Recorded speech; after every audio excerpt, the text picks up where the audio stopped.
Okay, so do you support the Stormcloaks or the Imperials? Now, it's a huge debate amongst Skyrim fans, and most people, for the most part, support the Stormcloaks because they're new and more original to the series, whereas the Imperial Legion has existed throughout all 5 games.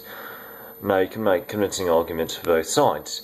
The Stormcloaks, because they're fighting for their homeland, and the Empire, which was founded by Talos, which is their right to it, isn't the actual symbol. The Dragonborn Emperor has been taken down, which was the one thing that really symbolised the Empire for the Nords, having that Nordic Emperor, or Nordic/Nedic blood Emperor. It's most detrimental when the Empire has to have like Titus Mede II, who has no claim to the Imperial Ruby Throne, and Stormcloak argument. But the Imperial argument is that Imperial argument.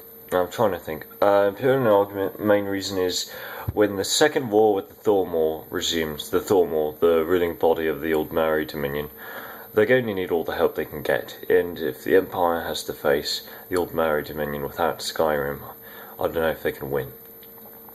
But I think they can win without Skyrim, because Hammerfell isn't as powerful, and with only the help of one deserted legion and Hammerfell itself, they were able to fight off the Aldmeri Dominion's invasion. The bulk of the bulk of the Aldmeri Dominion force on their own.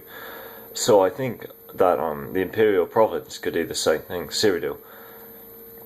And I think that Ulfric Stormcloak, I don't think he will want to ally himself with the Empire, ally Skyrim with the Empire, but I think if the Empire goes to war with the Aldmeri Dominion, I think he will join in and muster his forces to help out the Empire.